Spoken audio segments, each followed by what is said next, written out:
Cause and effect की है? First of all cause की हुंदा है? कारण। इफैक्ट की हुंदा है? कॉन्सीक्वेंस, ਉਹਦਾ ਨਤੀਜਾ ਹੋਇਆ ਵੀ ਕੀ ਉਹਦਾ ਇਫੈਕਟ ਹੈ। ਅੱਛਾ ਹੁਣ ਇੱਕ ਮੈਂ ਸਾਨੂੰ ਕੁਐਸਚਨ ਪੁੱਛਦਾ ਹੈ, ਠੀਕ ਹੈ, ਤੁਸੀਂ ਉਹਦਾ ਆਨਸਰ ਦੇਣਾ ਹੈ। ਲੈਟਸ ਸਪੋਜ਼ ਇੱਕ ਪਰਸਨ ਸੀਗਾ, ਉਹ ਡਰਾਈਵ ਕਰ ਰਿਹਾ ਸੀ। ਕੀ ਕਰ ਰਿਹਾ ਸੀ? ਡਰਾਈਵ ਕਰ ਰਿਹਾ ਸੀ।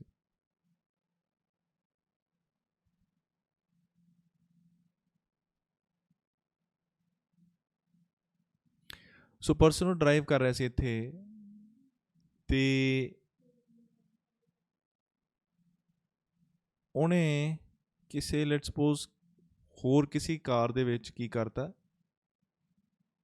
ਸਟਰਕ ਕਰਤਾ, ਮਤਲਬ ਉਹਨੇ ਠੋਕ ਦਿੱਤਾ।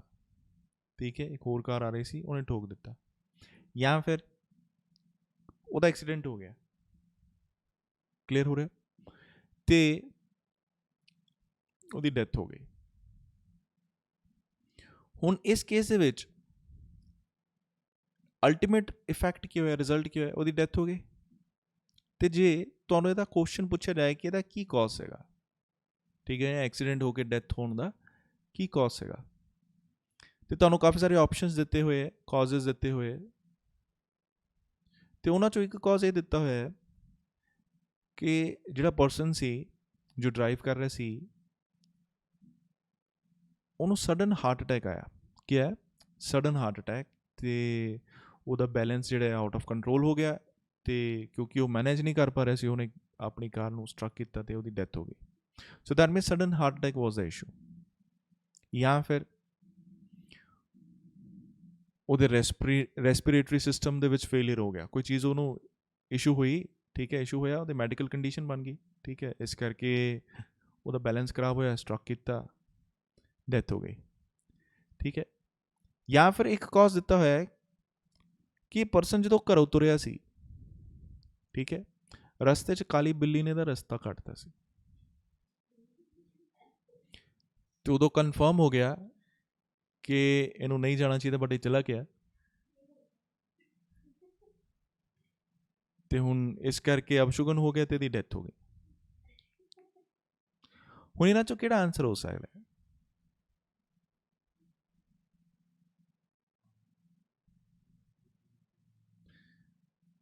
ਦੇਖੋ ਮੈਂ ਇੱਕ ਸਿੰਪਲ ਚੀਜ਼ ਦੱਸਦਾ, 90% ਲੋਕੀ ਜਿਹੜੇ ਇੰਡੀਆ ਦੇ ਵਿੱਚ ਉਹ ਸੁਪਰਸਟੀਸ਼ੀਅਸ ਹੈ। ਕੀ ਹੈ? ਸੁਪਰਸਟੀਸ਼ੀਅਸ। ਉਹ ਇਹ ਮੰਨਦੇ। ਸੋ ਬਟ ਤੁਸੀਂ ਇਹ ਸਮਝਣਾ ਹੈ ਕਿ ਵੈਨ ਦੇ ਆਸਕ ਬਈ ਇਹਦਾ ਕੌਜ਼ ਕੀ ਹੈ, ਤੁਸੀਂ ਕੋਈ ਹਾਈਪੋਥੈਟੀਕਲ ਅਜੀਬ ਕੌਜ਼ ਨਹੀਂ ਦੇ ਸਕਦੇ। ਜਿਹੜਾ ਵੀ ਕੌਜ਼ ਹੋਣਾ ਚਾਹੀਦਾ ਨਾ, ਉਹ ਕਿਸੇ ਫੈਕਟ 'ਤੇ ਬੇਸਡ ਹੋਣਾ ਚਾਹੀਦਾ ਹੈ। ਹੁਣ ਉਹ ਕਿਹੜਾ ਫੈਕਟ ਹੋ ਸਕਦਾ ਹੈ? ਕੋਈ ਵੀ ਸਾਇੰਟੀਫਿਕ, ਬਾਇਓਲੋਜੀਕਲ, ਇਕਨੋਮਿਕਲ, ਲੀਗਲ, ਕੋਈ ਵੀ ਫੈਕਟ ਹੋ ਸਕਦਾ ਹੈ, ਬਟ ਉਹ ਸੁਪਰਸਟੀਸ਼ੀਅਸ ਜਾਂ ਹਾਈਪੋਥੈਟੀਕਲ ਕੌਜ਼ ਨਹੀਂ ਹੋ ਸਕਦਾ। ਕੀ ਸਮਝ ਆਇਆ? ਆਈ ਹੋਪ ਤੁਹਾਨੂੰ ਸਮਝ ਆਉਂਦਾ ਹੈ। ਜਦੋਂ ਉਹਨਾਂ ਨੇ ਪੁੱਛਣਾ, ਉਹਨਾਂ ਨੇ ਕਹਿਣਾ ਹੈ which of the following could possibly be a cause. ਮਤਲਬ ਪੁੱਛਣਾ ਉਹਨਾਂ ਨੇ ਪੋਸੀਬਲ ਹੀ ਹੈ, ਮੋਸਟ ਲਾਈਕਲੀ ਵੀ ਇਹਦਾ ਕੀ ਕੌਜ਼ ਹੋ ਸਕਦਾ ਹੈ, ਬਟ ਜੋ ਵੀ ਕੌਜ਼ ਲਵਾਂਗੇ ਉਹਦਾ ਕੋਈ ਬੇਸ ਤਾਂ ਹੋਣਾ ਚਾਹੀਦਾ, ਲੀਗਲ ਬੇਸ ਹੋਣਾ ਚਾਹੀਦਾ। ਫੋਰ ਐਗਜ਼ਾਮਪਲ ਆਹ ਕੋਈ ਐਕਸ਼ਨ ਹੋਇਆ ਜਾਂ ਇਹ ਕਿਉਂ ਹੋਇਆ, ਜਾਂ ਕੀ ਕੋਈ ਇਕਨੋਮਿਕ ਜਾਂ ਕੋਈ ਸੋਸ਼ਲ ਜਾਂ ਕੋਈ ਬਾਇਓਲੋਜੀਕਲ ਜਾਂ ਫਿਰ ਕੋਈ ਸਾਇੰਟੀਫਿਕ ਕੌਜ਼ ਹੋਣਾ ਚਾਹੀਦਾ। ਹਾਂ, ਪਹਿਲਾਂ ਜੇ ਕਹੀਏ ਪਹਿਲਾ ਕੌਜ਼ ਹੋ ਸਕਦਾ ਹੈ, ਬਿਲਕੁਲ ਹੋ ਸਕਦਾ ਹੈ, ਜਿਵੇਂ ਕਿ ਮੇ ਬੀ ਉਹਦਾ ਰੈਸਪੀਰੇਟਰੀ ਸਿਸਟਮ ਜਾਂ ਫਿਰ ਉਹਦੇ ਸਡਨ ਹਾਰਟ ਅਟੈਕ ਹੋਣ ਕਰਕੇ ਉਹਦਾ ਐਕਸੀਡੈਂਟ ਹੋਇਆ, ਤਾਂ ਹੀ ਡੈਥ ਹੋਈ ਉਹਦੀ। ਆਈ ਹੋਪ ਤੁਹਾਨੂੰ ਸਮਝ ਆਉਂਦਾ ਹੈ। ਆਉਂਦਾ ਕਿ ਨਹੀਂ ਆਉਂਦਾ? ਕੀ ਕਲੀਅਰ ਹੋ ਗਿਆ? ਸੋ ਆਪਾਂ ਇਹ ਧਿਆਨ ਰੱਖਣਾ ਹੈ ਕਿ ਜਿਹੜਾ ਵੀ ਆਪਾਂ ਕੌਜ਼ ਦੱਸਾਂਗੇ ਉਹ ਕੋਈ ਵੀ ਹਾਈਪੋਥੈਟੀਕਲ ਕੌਜ਼ ਨਹੀਂ ਹੋਣਾ ਚਾਹੀਦਾ, ਉਹ ਕੀ ਹੋਣਾ ਚਾਹੀਦਾ, ਕੋਈ ਫੈਕਟ ਬੇਸਡ ਕੌਜ਼ ਹੋਣਾ ਚਾਹੀਦਾ ਹੈ। Is it clear? ਇਹ ਚੀਜ਼ ਸੇਮ ਅਪਲਾਈ ਹੁੰਦੀ ਹੈ ਇਫੈਕਟ 'ਤੇ ਵੀ। ਕਿਹ 'ਤੇ ਅਪਲਾਈ ਹੁੰਦੀ ਹੈ? ਇਫੈਕਟ 'ਤੇ ਵੀ। ਇਫੈਕਟ ਵੀ ਕਿਸੇ ਨਾ ਕਿਸੇ ਫੈਕਟ 'ਤੇ ਹੀ ਬੇਸਡ ਹੋਣਾ ਚਾਹੀਦਾ ਹੈ। ਠੀਕ ਹੈ, ਆਪਾਂ ਹਾਈਪੋਥੈਟੀਕਲੀ ਨਹੀਂ ਕਹਿ ਸਕਦੇ ਕਿ ਅੱਛਾ ਇਹ ਇਫੈਕਟ ਹੋ ਗਿਆ, ਠੀਕ ਹੈ, ਕਿਉਂ? ਮੇ ਬੀ ਕੋਈ ਵੀ ਸੁਪਰਸਟੀਸ਼ੀਅਸ ਆਂਸਰ ਹੋ ਗਿਆ ਜੀ, ਬਿੱਲੀ ਰਸਤਾ ਕੱਟ ਗਈ ਸੀ ਜਾਂ ਕੁਛ ਇਸ ਤਰ੍ਹਾਂ ਜਾਂ ਕੁਛ ਇਸ ਤਰ੍ਹਾਂ, ਉਹਦੇ ਕਰਕੇ ਇਫੈਕਟ ਹੋ ਗਿਆ। ਨਹੀਂ, ਆਪਾਂ ਇੱਦਾਂ ਨਹੀਂ ਕਵਾਂਗੇ। ਕੀ ਕਲੀਅਰ ਹੈ? ਸੋ ਇਹਦਾ ਵੀ ਕੀ ਹੋਣਾ ਚਾਹੀਦਾ, ਕੋਈ ਫੈਕਟ ਕੋਈ ਵੀ ਹੋ ਸਕਦਾ, ਸਾਇੰਟਿਫਿਕ ਹੋ ਸਕਦਾ, ਬਾਇਓਲੋਜੀਕਲ ਹੋ ਸਕਦਾ, ਸੋਸ਼ਲ ਹੋ ਸਕਦਾ, ਕੀ ਸਮਝ ਆ, ਇਕਨੋਮਿਕਲ ਹੋ ਸਕਦਾ। ਫੋਰ ਐਗਜ਼ਾਮਪਲ ਰਿਸੈਸ਼ਨ ਚੱਲ ਰਿਹਾ, ਰਿਸੈਸ਼ਨ ਕਰਕੇ ਇਹ ਚੀਜ਼ ਹੈ, ਸੋ ਸਾਨੂੰ ਪਤਾ ਹੈ ਇਹ ਸਿੰਪਲ ਟਰਮ ਇਕਨੋਮਿਕਸ ਦੇ ਵਿੱਚ ਹੁੰਦਾ। ਰਿਸੈਸ਼ਨ ਕਰਕੇ ਰਿਟਰੈਂਚਮੈਂਟ ਹੋ ਰਹੀ ਹੈ, ਬਿਲਕੁਲ ਉਹਦਾ ਇਫੈਕਟ ਹੋਏਗਾ ਹੀ ਹੋਏਗਾ, ਰਿਟਰੈਂਚਮੈਂਟ ਹੋਏਗੀ। ਜੇ ਰਿਸੈਸ਼ਨ ਹੋ ਰਿਹਾ ਤਾਂ ਵਰਕਰਸ ਨੂੰ ਕੱਢੇਗੀ ਕੰਪਨੀਜ਼। ਕੀ ਸਮਝ ਆ ਰਿਹਾ ਇਹ? ਸੋ ਪਤਾ ਹੈ ਕਿ ਉਹ ਇਕਨੋਮਿਕਲੀ ਵਾਇਬਲ ਨਹੀਂ ਹੈ ਉਹਨੂੰ ਮੈਨੇਜ ਕਰਨਾ, ਮੇਨਟੇਨ ਕਰਨਾ, ਕਿਉਂਕਿ ਡਿਮਾਂਡ ਨਹੀਂ ਹੈ। ਸੋ ਇਸ ਤਰ੍ਹਾਂ ਆਪਾਂ ਕੋਈ ਫੈਕਟ ਬੇਸ 'ਤੇ ਆਪਾਂ ਕੋਈ ਇਨਫੋਰਮੇਸ਼ਨ ਦੇ ਸਕਦੇ ਹਾਂ। ਆਈ ਹੋਪ ਤੁਹਾਨੂੰ ਕਲੀਅਰ ਹੋ ਗਿਆ।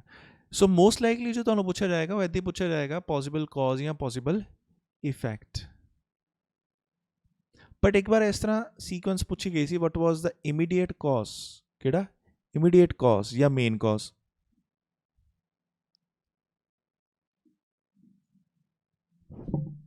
ਇਮੀਡੀਏਟ ਕੌਜ਼ ਜਾਂ main cause?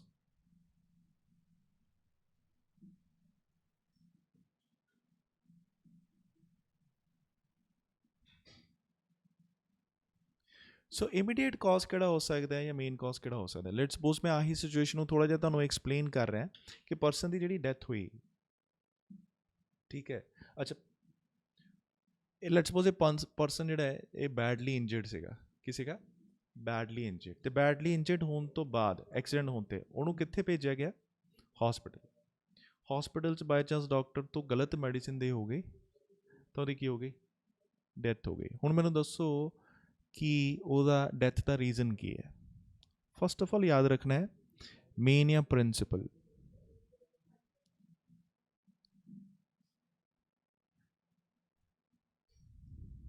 PLE principal cause, ਠੀਕ ਹੈ। ਸੋ ਮੇਨ ਕੌਜ਼ ਜਾਂ ਪ੍ਰਿੰਸੀਪਲ ਕੌਜ਼ ਕੀ ਹੋਏਗਾ ਇਸ ਕੇਸ ਵਿੱਚ? ਤੇ ਇਮੀਡੀਏਟ ਕੌਜ਼ ਕਿਹੜਾ ਹੋਏਗਾ? ਪ੍ਰਿੰਸੀਪਲ ਕੌਜ਼ ਉਹ ਹੁੰਦਾ ਹੈ ਜਿਹੜਾ ਕਿ ਜੇ ਨਾ ਹੁੰਦਾ ਤਾਂ ਕੋਈ ਚੀਜ਼ ਹੁੰਦੀ ਹੀ ਨਾ, ਮਤਲਬ ਇਫੈਕਟ ਹੁੰਦਾ ਹੀ ਨਹੀਂ, ਕਦੀ ਐਗਜ਼ਿਸਟ ਹੀ ਨਹੀਂ ਕਰਦਾ। ਇਮੀਡੀਏਟ ਕੌਜ਼ ਉਹ ਹੁੰਦਾ ਹੈ ਜਿਹੜਾ ਪ੍ਰਿੰਸੀਪਲ ਨਾ ਹੋਵੇ, ਮਤਲਬ ਉਹਨੇ ਕੰਟਰੀਬਿਊਟ ਕੀਤਾ ਹੋਵੇ ਇਫੈਕਟ ਦੇ ਵਿੱਚ, ਬਟ ਜੇ ਉਹ ਨਾ ਹੁੰਦਾ ਨਾ ਇਮੀਡੀਏਟ ਕੌਜ਼, ਤਾਂ ਵੀ ਚਾਂਸਿਸ ਹੈ ਕਿ ਇਫੈਕਟ ਤਾਂ ਹੁੰਦਾ ਹੀ। ਫੋਰ ਐਗਜ਼ਾਮਪਲ ਹੁਣ ਐਕਸੀਡੈਂਟ ਹੋਇਆ, ਠੀਕ ਹੈ, ਕੀ ਹੋਇਆ? ਐਕਸੀਡੈਂਟ ਹੋਇਆ, ਤੇ ਹੁਣ ਐਕਸੀਡੈਂਟ ਹੋਇਆ ਕਿਸੇ ਪਰਸਨ ਦਾ, ਉਹਨਾਂ ਡੈਥ ਹੋ ਵੀ ਸਕਦੀ ਹੈ, ਨਹੀਂ ਵੀ ਹੋ ਸਕਦੀ, ਮੇ ਬੀ ਹੋ ਵੀ ਜਾਂ, ਸੋ ਇਫੈਕਟ ਮੇ ਬੀ ਹੋਏਗਾ ਮੋਸਟ ਲਾਈਕਲੀ, ਠੀਕ ਹੈ। ਤੇ ਹੁਣ ਗਲਤ ਮੈਡੀਸਿਨ ਦੇ ਦਿੱਤੀ, ਉਹਨੇ ਹੋਰ ਕੰਟਰੀਬਿਊਟ ਕੀਤਾ ਉਸ ਕੇਸ ਦੇ ਵਿੱਚ। ਸੋ ਇਹਨਾਂ ਦੇ ਵਿੱਚ ਪ੍ਰਿੰਸੀਪਲ ਕੌਜ਼ ਕਿਹੜਾ ਹੈ ਤੇ ਇਮੀਡੀਏਟ ਕੌਜ਼ ਕਿਹੜਾ ਹੈ? ਪ੍ਰਿੰਸੀਪਲ ਕੌਜ਼ ਹੈਗਾ ਐਕਸੀਡੈਂਟ। ਸੋ ਇਹ ਪ੍ਰਿੰਸੀਪਲ ਕੌਜ਼ ਉਹ ਹੁੰਦਾ ਹੈ ਜਿਹੜਾ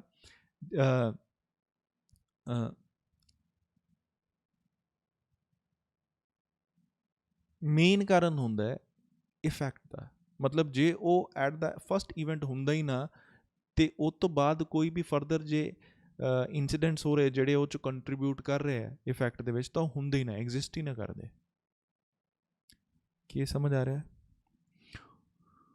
ਹੁਣ ਇਮੀਡੀਏਟ ਕੌਜ਼ ਕਿਹੜਾ ਹੋਏਗਾ? ਜਿਹੜਾ ਲਾਸਟ ਕੌਜ਼ ਹੋਇਆ ਜਿਹਨੇ ਉਹ 'ਚ ਕੰਟਰੀਬਿਊਟ ਕੀਤਾ, ਜੋ ਕਿ ਇਸ ਕੇਸ 'ਚ ਮੈਂ ਕੀ ਕਹੂੰਗਾ ਕਿਹੜਾ ਸੀਗਾ? ਮੈਡੀਸਿਨ ਹੈ ਜਿਹੜੀ ਰੋਂਗ ਮੈਡੀਸਿਨ, ਉਹ ਹੋਏਗੀ। ਕੀ ਸਮਝ ਆ ਰਿਹਾ?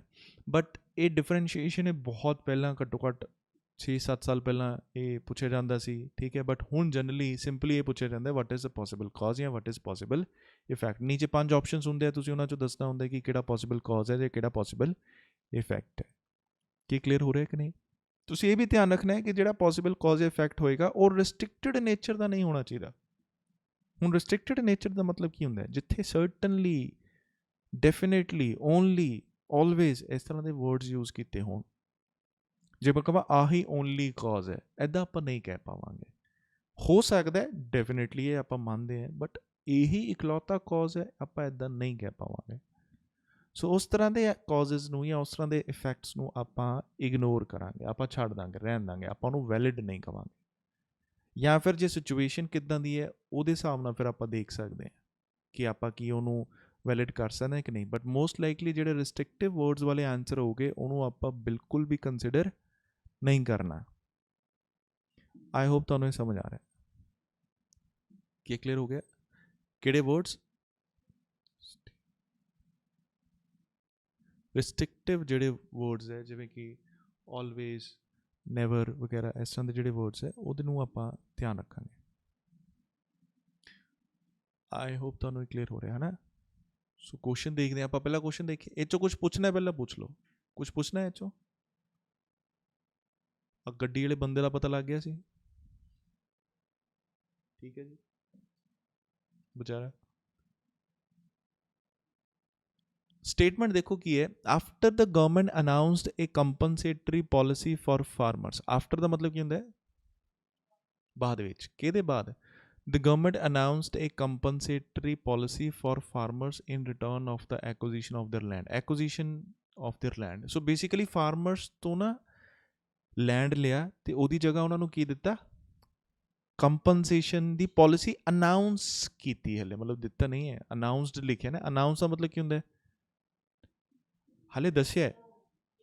ਸੋ ਇਹ ਅਨਾਊਂਸ ਕਰਨ ਤੋਂ ਬਾਅਦ, ਸੋ ਗਵਰਨਮੈਂਟ ਦੀ ਕੰਪਨਸੇਟਰੀ ਪਾਲਿਸੀ ਫਾਰਮਰਸ ਦੇ ਲਈ ਅਨਾਊਂਸ ਕਰਨ ਤੋਂ ਬਾਅਦ ਕਿਹਦੇ ਰਿਟਰਨ ਦੇ ਵਿੱਚ? ਉਹਨਾਂ ਦੇ ਲੈਂਡ ਦੀ ਐਕੁਜ਼ੀਸ਼ਨ ਦੇ ਰਿਟਰਨ ਦੇ ਵਿੱਚ। ਸਮਝ ਰਹੇ ਹੋ?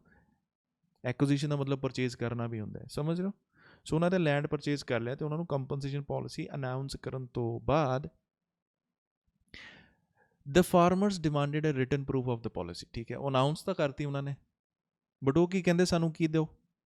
ਰਿਟਨ ਪ੍ਰੂਫ ਦਿਓ। ਆਈ ਹੋਪ ਤੁਹਾਨੂੰ ਸਮਝ ਆਉਂਦਾ। ਅੱਛਾ, ਰਿਟਨ ਪ੍ਰੂਫ ਕੱਲ੍ਹ ਲਈ ਕੋਈ ਮੰਗੇਗਾ? ਮੁੱਕਰ ਜਾਈਏ ਬਾਅਦ ਚੋਂ, ਠੀਕ ਹੈ, ਲਿਖ ਕੇ ਦਿਓ ਸਾਨੂੰ। ਅੱਛਾ ਦੇਖੋ, ਇਹ 'ਚ ਹੁਣ ਆਪਾਂ ਦੇਖਦੇ ਹਾਂ ਕਾਜ਼ਸ। ਪਹਿਲਾਂ ਕੀ ਹੈ? The farmers were unable to contest the inadequate compensation for their land in earlier such policies.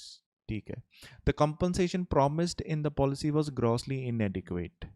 ठीक है, the farmers were unwilling to surrender their land to the government। ठीक है, नेक्स्ट है, the farmers demanded certain percentage of share out of the revenue granted generated by the government of their land।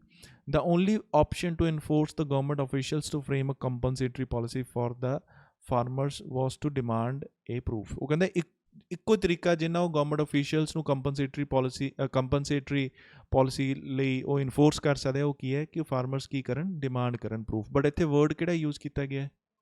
ਇਹ ਤਾਂ ਆਪਾਂ consider ਨਹੀਂ ਕਰਾਂਗੇ। ਜੇ ਆਪਾਂ ਉੱਪਰਲੀ ਇਨਫੋਰਮੇਸ਼ਨ 'ਚ ਦੇਖੀਏ, ਉਹ ਕਹਿੰਦਾ ਕਿ ਫਾਰਮਰਸ ਕੁਝ ਪਰਸੈਂਟੇਜ ਡਿਮਾਂਡ ਕਰਦੇ ਸੀ। ਅੱਛਾ, ਸਭ ਤੋਂ ਪਹਿਲਾਂ ਇਹ ਸਮਝਣਾ ਹੈ ਕਿ ਜਦੋਂ ਗਵਰਨਮੈਂਟ ਨੇ ਅਨਾਊਂਸ ਕੀਤਾ ਕੰਪਨਸੇਟਰੀ ਪਾਲਿਸੀ ਲਈ ਤੇ ਵੀ ਤੁਹਾਨੂੰ ਇੰਨਾ ਪੈਸਾ ਦੇਵਾਂਗੇ ਤੁਹਾਡੇ ਲੈਂਡ ਦੇ ਖਿਲਾਫ, ਤੇ ਫਾਰਮਰਸ ਕਹਿੰਦੇ ਕਿ ਸਾਨੂੰ ਰਿਟਨ 'ਚ ਲਿਖ ਕੇ ਦਿਓ। ਦ ਮੂਮੈਂਟ ਫਾਰਮਰਸ, ਇੱਥੇ ਲਿਖਿਆ ਸਟੇਟਮੈਂਟ 'ਚ ਕਿ ਫਾਰਮਰਸ ਕਹਿੰਦੇ ਸਾਨੂੰ ਰਿਟਨ 'ਚ ਲਿਖ ਕੇ ਦਿਓ, ਦੈਟ ਮੀਨਸ ਸਾਨੂੰ ਇਹ ਕਨਫਰਮ ਹੋ ਗਿਆ ਕਿ ਫਾਰਮਰਸ ਆਪਣਾ ਲੈਂਡ ਦੇਣ ਲਈ ਮੰਨ ਗਏ। ਕੁਝ ਸਮਝ ਆਇਆ? ਫॉर एग्जांपल ਜੇ ਮੈਂ ਕਹਾਂ ਕਿ ਬਈ ਅੱਛਾ ਤੇਰੀ ਇਹ ਚੀਜ਼ ਐਕਵਾਇਰ ਕੀਤੀ, ਉਹਦੇ ਲਈ ਇੰਨਾ ਕੰਪਨਸੇਸ਼ਨ ਮਿਲੇਗਾ, ਠੀਕ ਹੈ, ਉਹ ਕਹੇਗਾ ਮੈਨੂੰ ਲਿਖ ਕੇ ਦਿਓ। ਜਿੱਦਾਂ ਉਹਨੇ ਕਿਹਾ ਨਾ ਮੈਨੂੰ ਲਿਖ ਕੇ ਦਿਓ, ਇਹਦਾ ਮਤਲਬ ਮੈਨੂੰ ਪਤਾ ਲੱਗ ਗਿਆ ਡੀਲ ਤਾਂ ਹੋ ਗਈ। ਨਹੀਂ ਸਮਝ ਆ ਰਹੀ ਕਿ ਆ ਰਹੀ ਹੈ? ਸੋ ਮੈਂ ਇਹ ਕਹਾਂ ਕਿ ਬਈ ਦ ਕੰਪਨਸੇਸ਼ਨ ਪ੍ਰੋਮਿਸਡ ਇਨ ਦ ਪਾਲਿਸੀ ਵਾਸ ਗ੍ਰੋਸਲੀ ਇਨਐਡਿਕੁਏਟ। ਜਿਹੜਾ ਕੰਪਨਸੇਸ਼ਨ ਪ੍ਰੋਮਿਸ ਕੀਤਾ ਸੀ ਉਹ ਇਨਐਡਿਕੁਏਟ ਸੀਗਾ। ਇਨਐਡਿਕੁਏਟ ਦਾ ਮਤਲਬ ਸਮਝਦੇ ਹੋ ਨਾ? ਮਤਲਬ ਠੀਕ ਨਹੀਂ ਸੀਗਾ, ਇਸ ਕਰਕੇ ਉਹਨਾਂ ਨੇ ਡਿਮਾਂਡ ਕੀਤਾ। ਨਹੀਂ, ਜੇ ਤੱਕ ਇਨਐਡਿਕੁਏਟ ਹੈ ਕੰਪਨਸੇਸ਼ਨ, ਫਿਰ ਤਾਂ ਉਹ ਇਹ ਕਹੋਗੇ ਜੀ ਸਾਨੂੰ ਚਾਹੀਦਾ ਹੀ ਨਹੀਂ ਹੈ। ਇਹ ਥੋੜੀ ਕਹੋਗੇ ਰਿਟਨ ਪ੍ਰੂਫ ਦਿਓ। ਜਾਂ ਫਿਰ farmers were unwilling to surrender the land to the government, ਉਹਨਾਂ ਦੀ ਮਰਜ਼ੀ ਨਹੀਂ ਸੀ ਸਰੈਂਡਰ ਕਰਨਾ ਲੈਂਡ। ਇਹ ਵੀ ਫਿਰ ਆਪਾਂ ਨਹੀਂ ਕਵਾਂਗੇ। ਕਿਉਂ? ਕਿਉਂਕਿ ਜਦ ਉਸ ਵਾਟਰ ਵਿੱਚ ਉਹਨਾਂ ਦੀ ਮਰਜ਼ੀ ਹੋਏਗੀ ਸਰੈਂਡਰ ਕਰਨ ਦੀ ਲੈਂਡ, ਤਾਂ ਹੀ ਤਾਂ ਕਹਿੰਦੇ ਸਾਨੂੰ ਰਿਟਨ 'ਚ ਦਿਓ। ਮੈਨੂੰ ਦੱਸੋ ਕੀ ਸਮਝ ਆ ਰਿਹਾ? ਕਨਫਿਊਜ਼ਨ ਤਾਂ ਨਹੀਂ? ਫਿਰ ਇੱਥੇ ਲਿਖਿਆ ਕਿ ਉਹ ਕੁਝ ਡਿਮਾਂਡ ਕਰਦੇ ਸੀ ਪਰਸੈਂਟੇਜ, ਜਿੰਨਾ ਤੁਸੀਂ ਪੈਸਾ ਕਮਾਓਗੇ, ਰੈਵਨਿਊ ਕਮਾਓਗੇ, ਜਨਰੇਟ ਕਰੋਗੇ, ਉਹ 'ਚੋਂ ਸਾਨੂੰ ਪੈਸਾ ਦਿਓ। ਨਹੀਂ, ਆਪਾਂ ਇੱਦਾਂ ਵੀ ਨਹੀਂ ਕਹਿ ਸਕਦੇ ਕਿ ਉਹਨੇ ਰਿਟਨ ਪਾਲਿਸੀ ਮੰਗੀ ਹੋਏਗੀ। ਇੱਦਾਂ ਹੋ ਸਕਦਾ ਕਿ ਪੁਰਾਣੀ ਕਿਸੇ ਪਾਲਿਸੀ ਦੇ ਵਿੱਚ ਪਹਿਲਾਂ ਫਾਰਮਰਸ ਨੂੰ ਨਾ ਮਿਲਿਆ ਹੋਵੇ ਪੈਸਾ। ਕੀ ਸਮਝ ਆ ਰਿਹਾ ਕਿ ਨਹੀਂ? ਫਿਰ ਕਹਿੰਦੇ ਸਾਨੂੰ ਅਨਾਊਂਸਮੈਂਟ ਨਹੀਂ, ਸਾਨੂੰ ਰਿਟਨ 'ਚ ਪ੍ਰੂਫ ਚਾਹੀਦਾ ਹੈ। ਸਾਡਾ ਕੰਟਰੈਕਟ ਕੀਤਾ ਜਿਹੜਾ ਰਿਟਨ ਸਾਨੂੰ ਸਾਈਨ ਕਰਕੇ ਦੇ ਦਿਓ। ਕੀ ਇਹ ਸਮਝ ਆ ਰਿਹਾ ਮੈਂ ਕੀ ਕਹਿ ਰਿਹਾ? ਸੋ ਅੱਛਾ, ਹੁਣ ਇੱਥੇ ਸਮਝਣਾ ਇਨਫੋਰਮੇਸ਼ਨ ਕਲੀਅਰ ਹੋ ਗਈ। ਇੱਥੇ ਕਈ ਵਾਰ ਸਟੂਡੈਂਟਸ 5th ਆਂਸਰ ਟਿਕ ਕਰ ਦਿੰਦੇ, ਕਹਿੰਦੇ ਸਰ ਆਹੀ ਆਪਸ਼ਨ ਹੈ, ਹੋਰ ਕੋਈ ਆਪਸ਼ਨ ਹੀ ਹੈ ਨਹੀਂ। ਨਹੀਂ, ਆਪਾਂ ਓਨਲੀ ਵਾਲਾ, ਸਰਟਨਲੀ ਵਾਲਾ, ਡੈਫੀਨੇਟਲੀ ਵਾਲਾ ਆਪਸ਼ਨ ਨੂੰ ਟਿਕ ਨਹੀਂ ਕਰਾਂਗੇ। ਇਸ ਕਰਕੇ ਆਪਾਂ ਇੱਥੇ ਫਸਟ ਆਂਸਰ ਟਿਕ ਕਰ ਰਹੇ। ਕੀ ਇਹ ਕਲੀਅਰ ਹੋ ਗਿਆ ਕਿ ਨਹੀਂ? ਕਨਫਿਊਜ਼ਨ ਤਾਂ ਨਹੀਂ?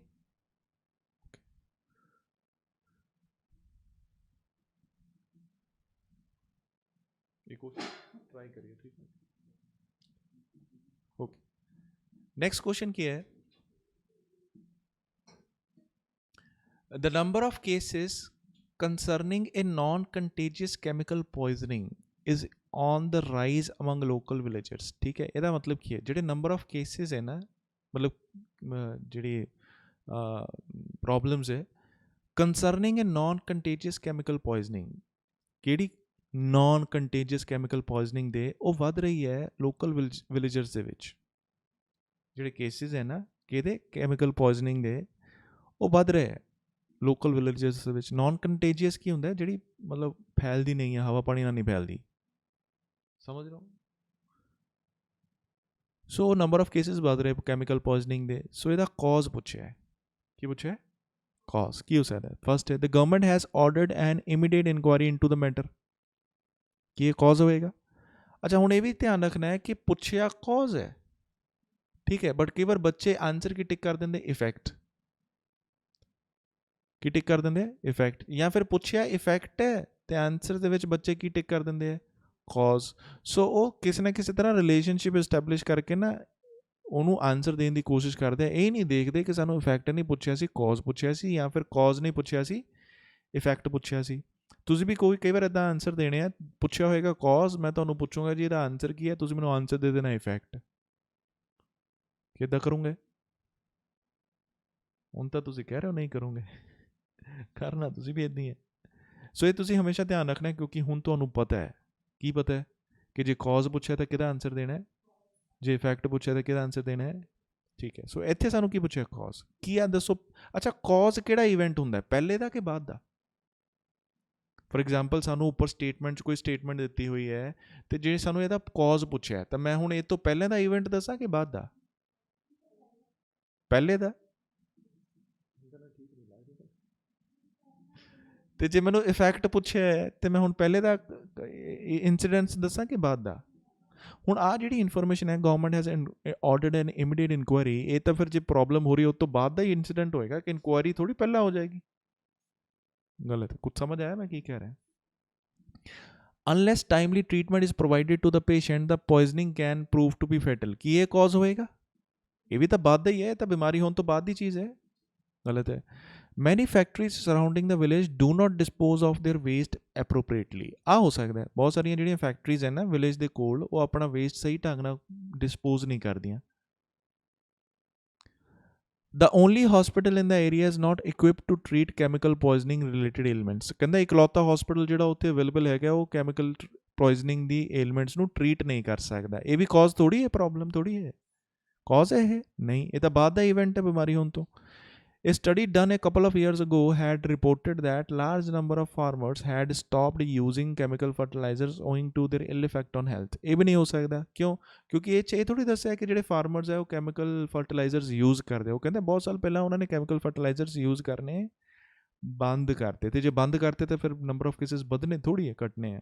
ਸੋ ਬਟ ਇਹ ਜਿਹੜੀਆਂ ਫੈਕਟਰੀਜ਼ ਵਾਲਾ ਪੋਰਸ਼ਨ ਹੈ, ਇਹ ਤਾਂ ਸਾਨੂੰ 100% ਫਿਰ ਕਨਫਰਮ ਹੁੰਦਾ ਨਾ ਕਿ ਉਹ ਆਪਣਾ ਡਿਸਪੋਜ਼ ਸਹੀ ਢੰਗ ਨਾਲ ਵੇਸਟ ਹੈ ਜਿਹੜਾ ਉਹ ਡਿਸਪੋਜ਼ ਨਹੀਂ ਕਰਦੀ। I hope ਤੁਹਾਨੂੰ ਸਮਝ ਆਉਂਦਾ ਹੈ। Yes or no? So that is your answer. Third.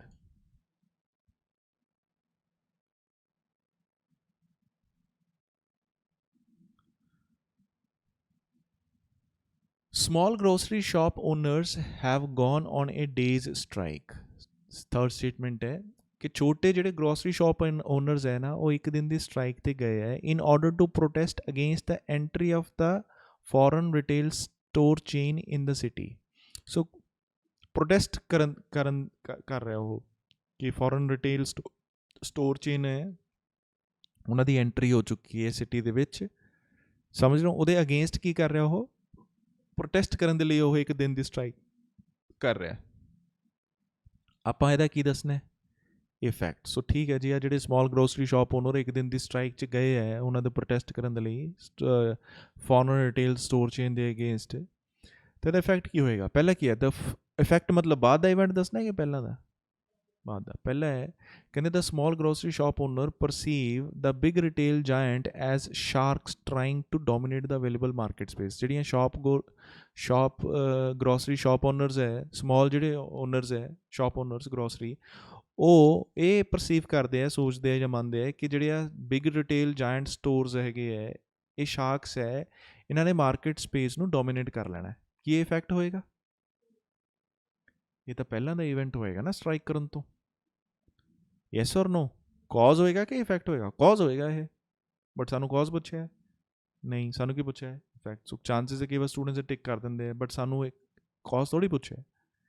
Next ਕੀ ਹੈ? Foreign investment in retail has shown a tremendous growth in India since a couple of years ago. ਕੁਝ ਸਾਲ ਪਹਿਲਾਂ ਜਿਹੜੀ ਫੋਰਨ ਇਨਵੈਸਟਮੈਂਟ ਹੈ ਉਹਦਾ ਬਹੁਤ ਜ਼ਿਆਦਾ ਟਰਮੈਂਡਸ ਮਤਲਬ ਬਹੁਤ ਜ਼ਿਆਦਾ ਗਰੋਥ ਹੋਈ ਹੈ ਇੰਡੀਆ ਦੇ ਵਿੱਚ। ਕੀ ਇਹ ਇਫੈਕਟ ਹੋਏਗਾ?